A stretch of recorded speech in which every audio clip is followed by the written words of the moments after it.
Welcome, welcome. Good morning, good evening, good night.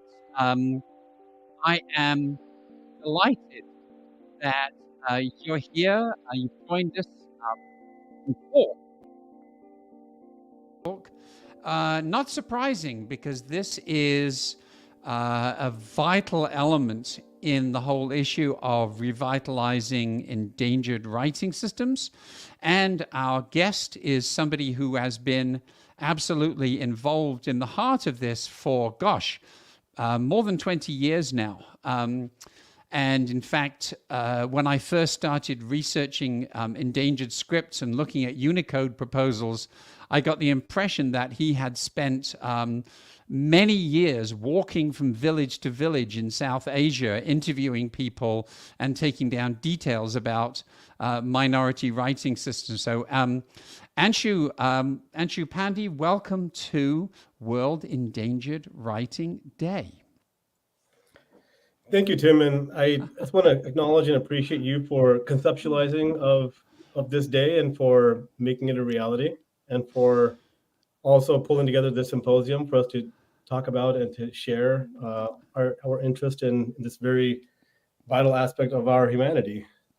Brilliant. My pleasure. And thanks for all the efforts that you made to get here. That may sound strange given that this is a virtual conference, but Anshu has actually just been running around his house trying to find good signals so that he's here. So, yes. Many people make the two assumptions. One, that if only we can digitize minority scripts, then that will instantly revitalize them. And secondly, that any minority script can be digitized and they can't understand, what the holdup is. As somebody who's been involved very deeply in the Scripting Coding Initiative and the Unicode Consortium, you are in the perfect position to clarify both these two misperceptions and also to give us a sense of what it does to a script when you actually create a working digital functioning version of it. So maybe you can take us back to the beginning to introduce yourself and to talk about how you got into it and what it is, in fact, that you do. Yeah, so as Tim mentioned, my name is Anshuman Pandey. I am by training an historian and a linguist, and also a computer scientist by self-training. And what I do is I take these two passions of mine and try to merge them into one specific avenue, and which is geared towards writing systems and very specifically, and to enable the preservation and usage of all the world's writing systems, from the very first alphabets and pictographs to the scripts that are being developed today. And one of the ways in which I actually effectuate that is by contributing to the Unicode standard, to develop the fundamental basic elements and technological pieces and character standards that actually allow users around the world to use alphabets on digital devices. Like if you open up, let's say, an Arabic keyboard, for example, you start typing away, that's perfect. That's exactly what it's supposed to do for you. And it's supposed to be that easy. But beneath that digital layer of buttons is a whole stack of technology and standards and lexicon and other linguistic assets that actually need to all work together to make that user experience for the user typing Arabic very seamless. So that is what I do in a nutshell. I write proposals to encode scripts into Unicode. Encode is a fancy term for inclusion. And then to keep working on the next script until we get the entire backlog of 150 plus scripts that are outstanding all into the Unicode standard, so that users around the world can access their script in the way that we access the English alphabet so natively for us.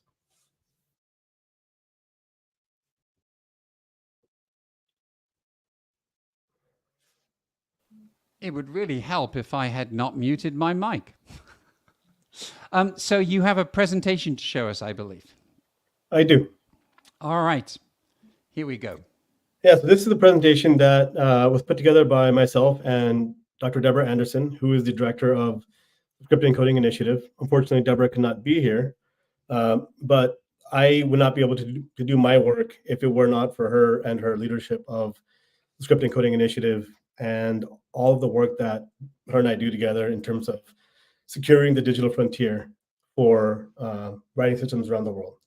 So that's the title of the talk today. And Securing the Digital Frontier, Process and Challenges for Adapting New and Minority Scripts for Digital Devices.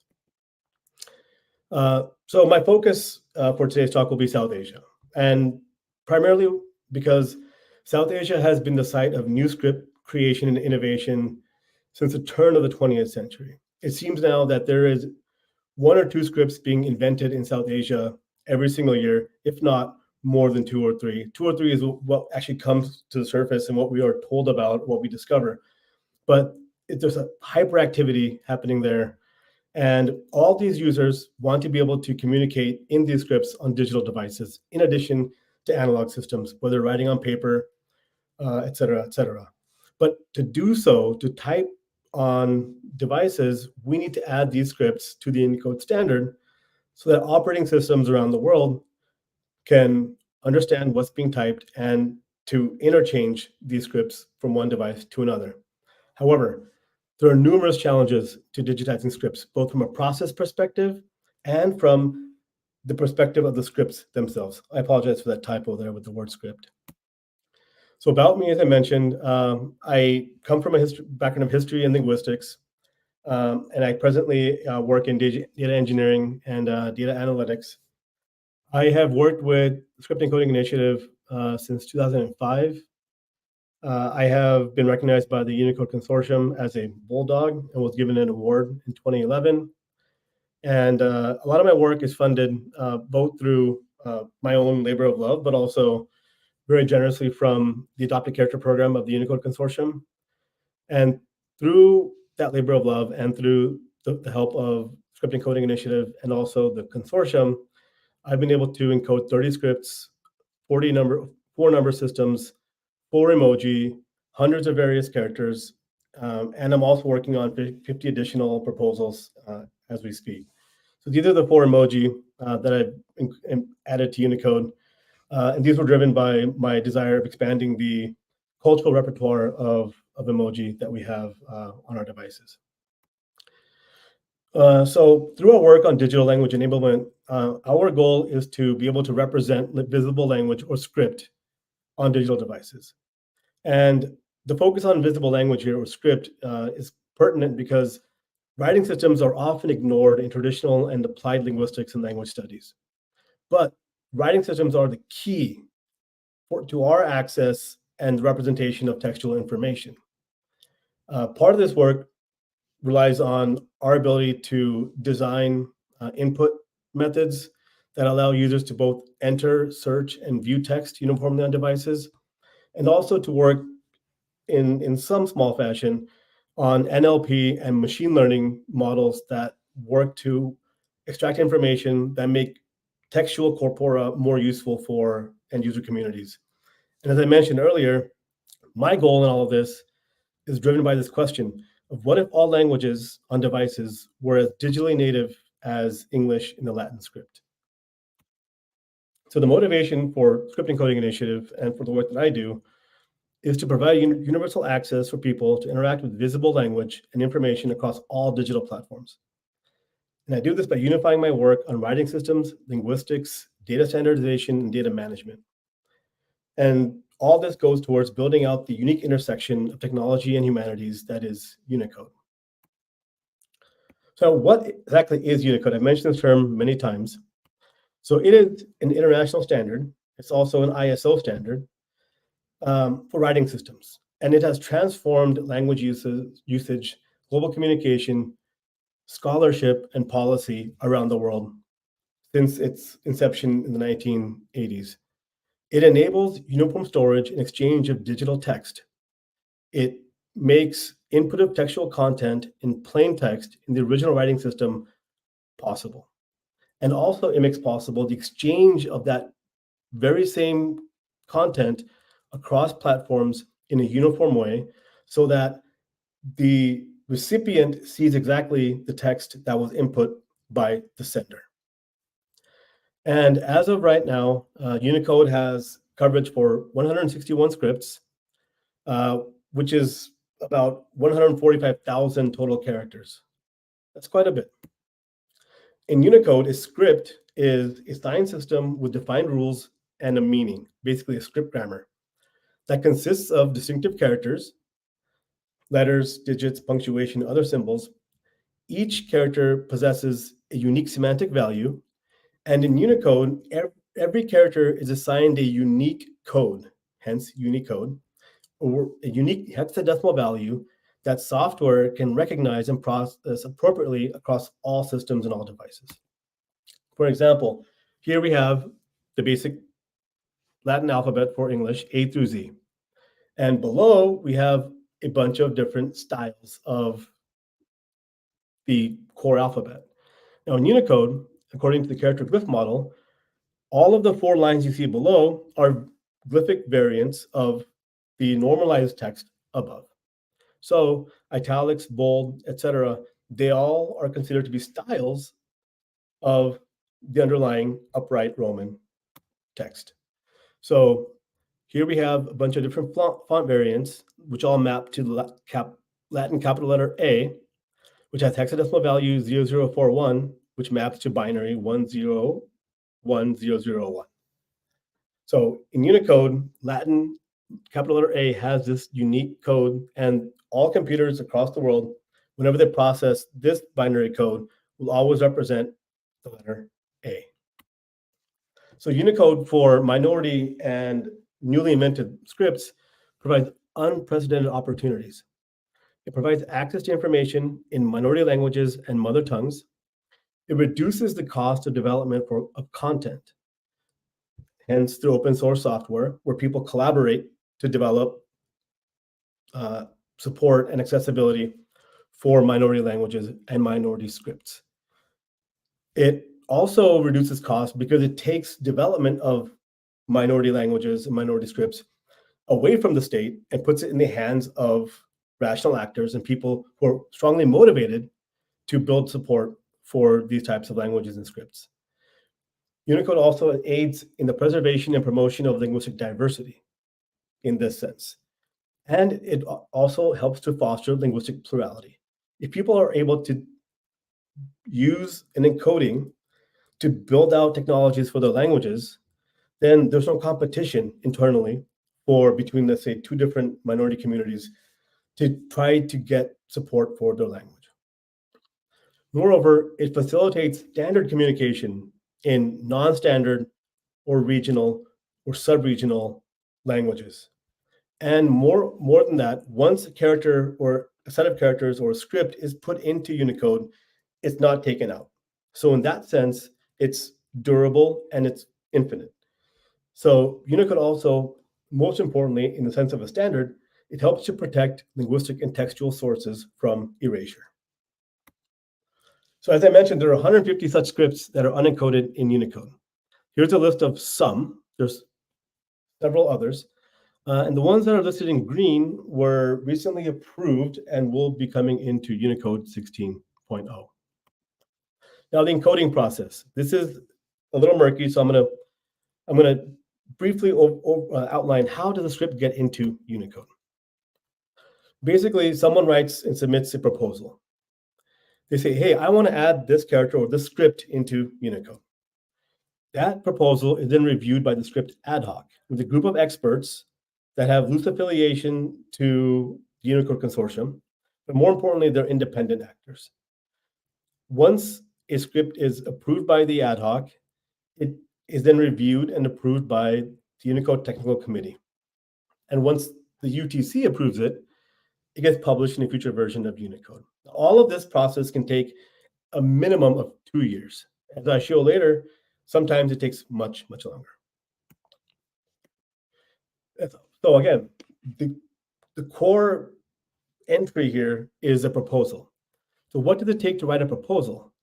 First of all, we have to do a lot of research, document the script grammar, verify the complete character inventory, show examples of usage of the script, determine the model or the mechanism by which these characters will be ordered and the rules that govern their display, define the character properties for each character, identify locale data, and then if one does not exist, then design a font that can be used to represent or display the script.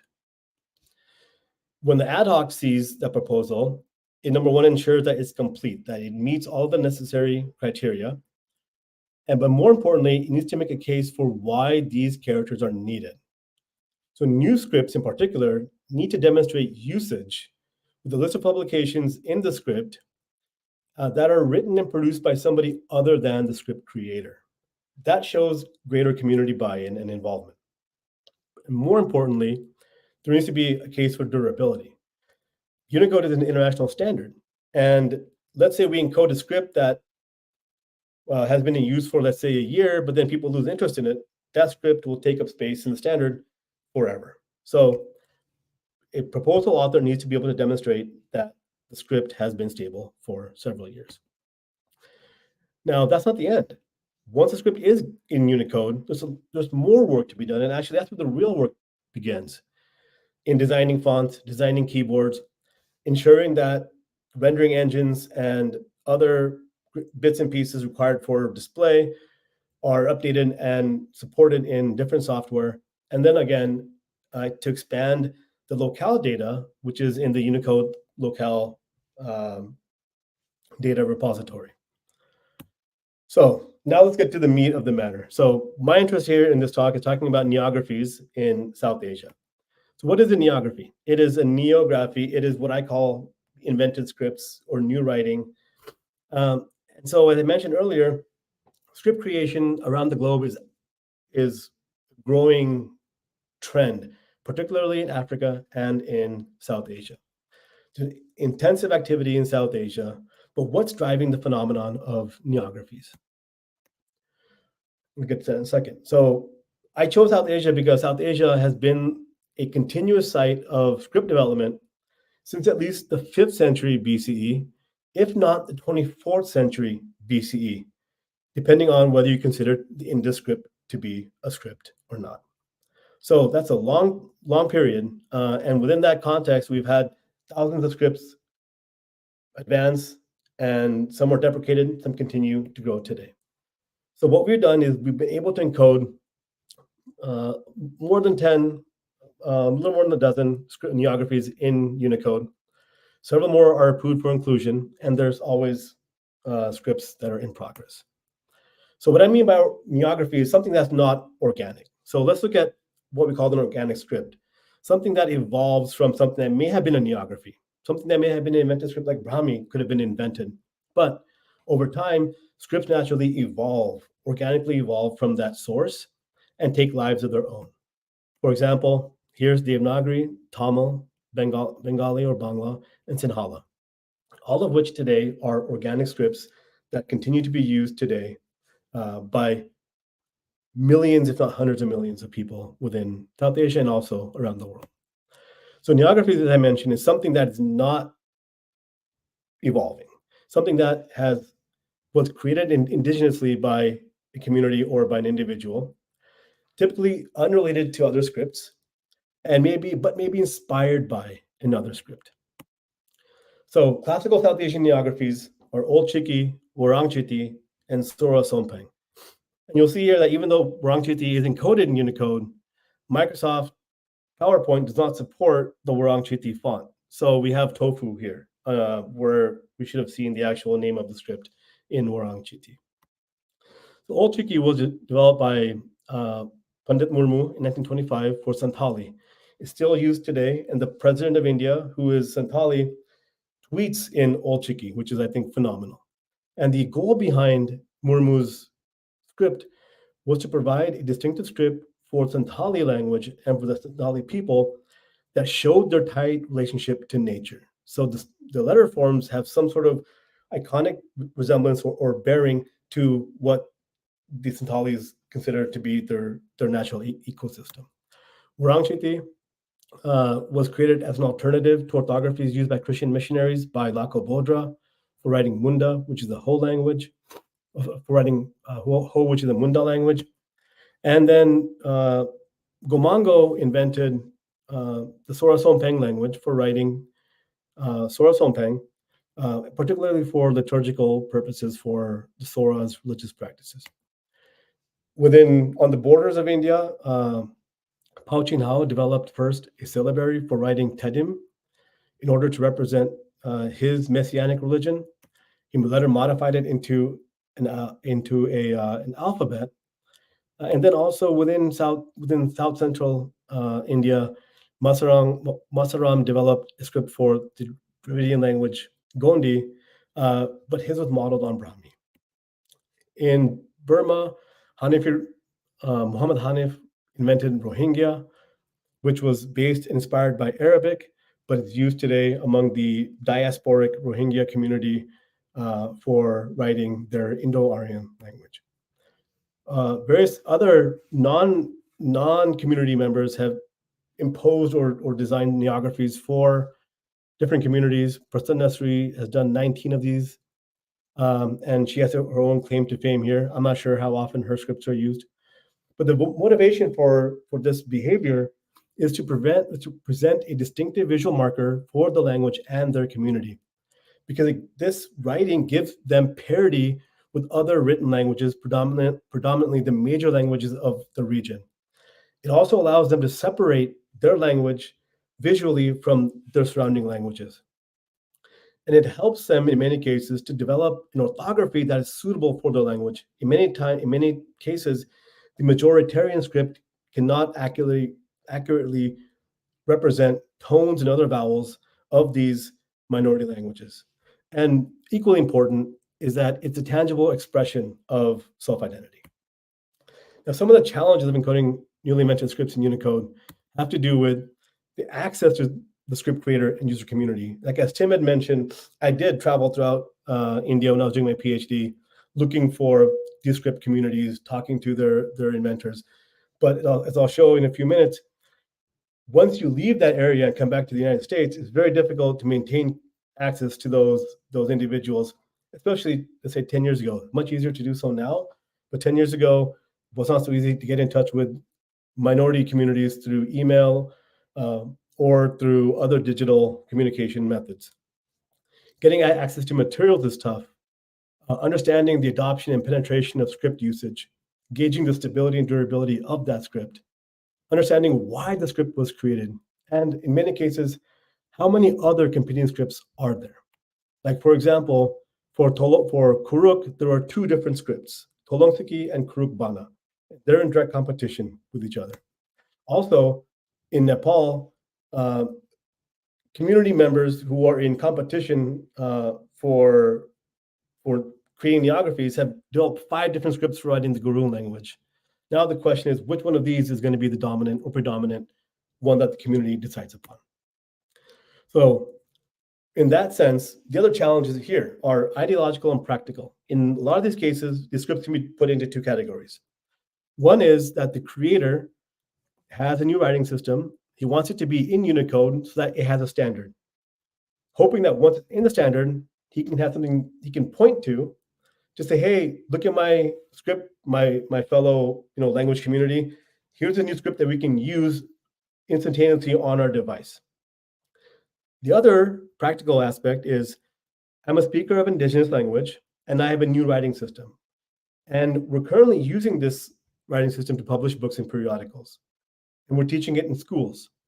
And we have embraced the writing system wholeheartedly. So again, one here is organic and the other one is a little more tactical. But this is how we look at different neographies across the world. Guidelines we have to take into consideration is there a standard form of the script? Is the script primary writing system? Is there institutional support or some sort of standard? Is it used in publications? Is there community sentiment, positive or negative, towards that script? Are there resources for that script that the community is using? in terms of keyboards or fonts, and more importantly, who is the person making the request to include the script in Unicode. So I'm going to rush through 2 case studies here to talk about the difficulties and challenges, and also the pleasures of encoding such scripts. So the first is Sunuwar. This is a script that's used in Nepal for writing Sunuwar. It's a Tibeto-Burman language, which is spoken by 300,000 people across Nepal and Sikkim. The script was created in the 1940s, and the challenges at the time for the encoding process was, number one, identifying the durability of the script, but also getting contact with the community. So this is the individual, Karna Bahadur Jentish, who developed the script in the 1940s, basing it off of a Latin paradigm. And when I started researching the script, I found these 2 artifacts. One was online, this colored picture over here, and the other was in a book. And it took me 3 years to get in touch with somebody in Nepal. And I had to go to India personally to be able to find contacts within Sikkim as well to get more information on the script. And once I did, I was able to learn that it's used in publications. It's being taught to children.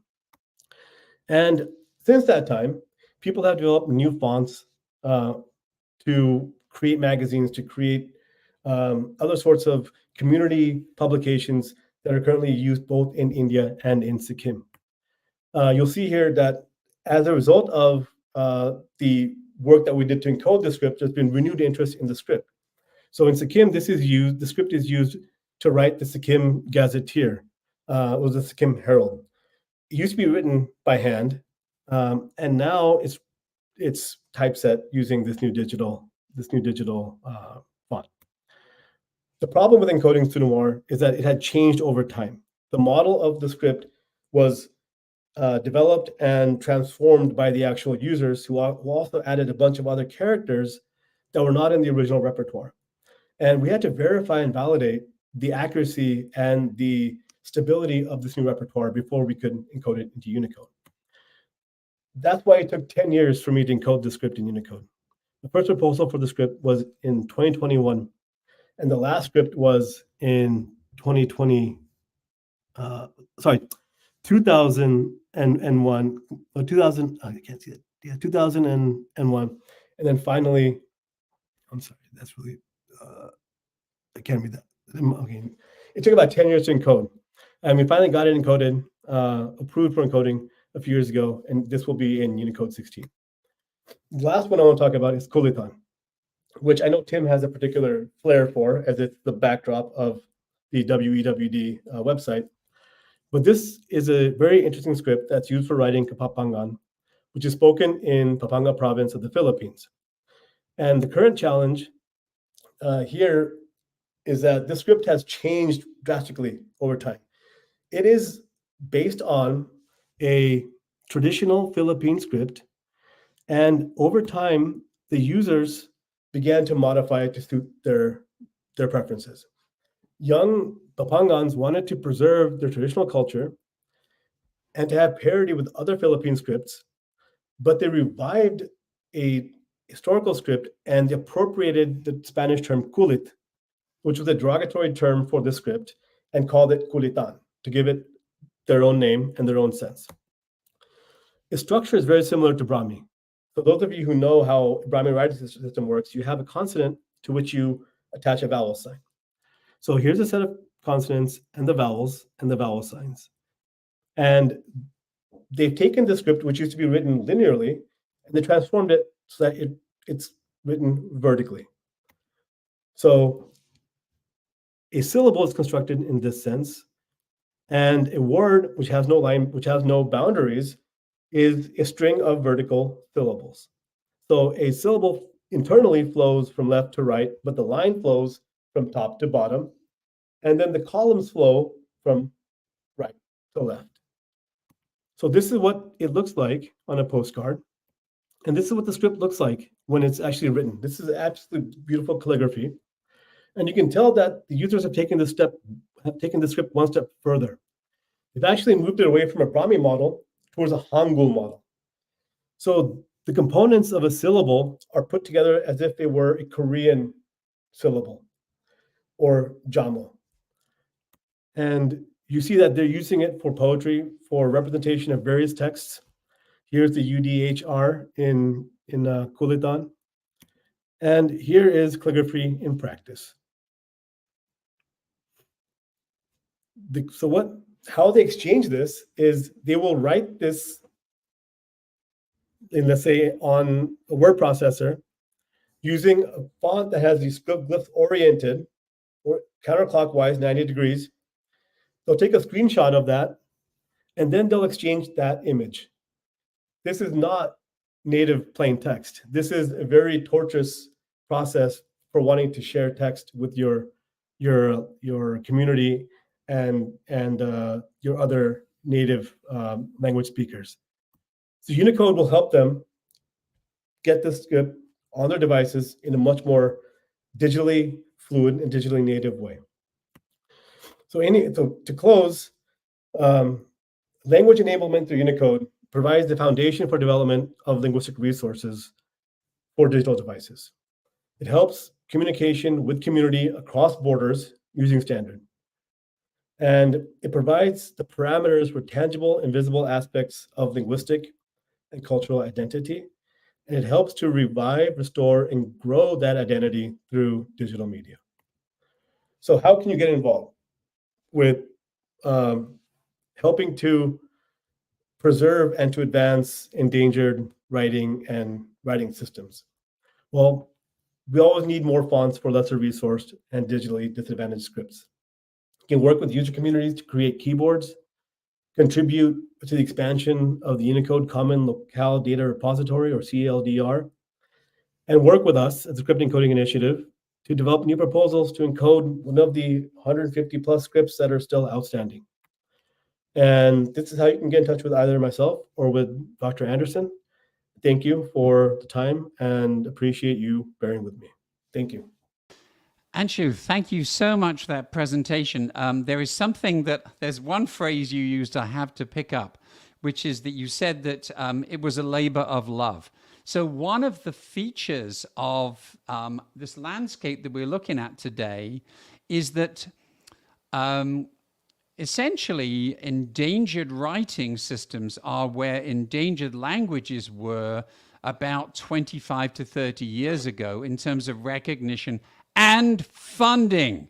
So right now, there are at least some funds available. There are some PhD programs available. There are some faculty positions that are addressing the issue of endangered languages and language revitalization.